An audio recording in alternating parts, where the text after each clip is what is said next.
If your gas fireplace pilot light keeps going out, it's probably your thermocouple acting up, and yeah, that little thing is super important for keeping your fire going.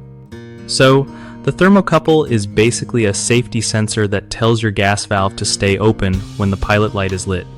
If it's dirty or worn out, it won't detect the heat properly, and the gas shuts off, causing the pilot light to go out. First thing you want to do is check for dirt or soot on the thermocouple, and clean it gently with some fine sandpaper or steel wool. Don't go too crazy, just enough to clear any gunk. Next, make sure the thermocouple is properly aligned with the pilot flame, because if the flame isn't touching it, it won't register the heat. Also, check that the connections are tight where the thermocouple meets the gas valve. Loose connections can mess things up. If cleaning and adjusting don't work, you might need to replace the thermocouple itself. It's usually pretty cheap and easy to swap out if you're comfortable with basic tools.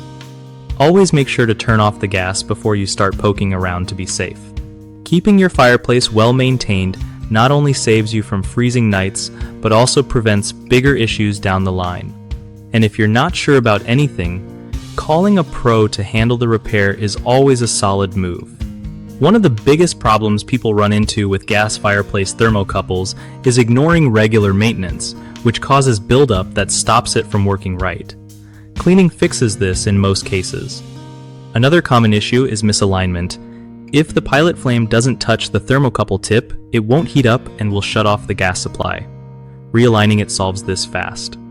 The third mistake is using a damaged or old thermocouple. These wear out over time and stop working properly, so swapping it out for a new one usually gets your pilot light burning steady again.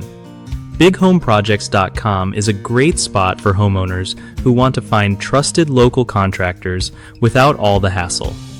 It also helps contractors connect with people needing their services, making it easier for both sides to get things done right.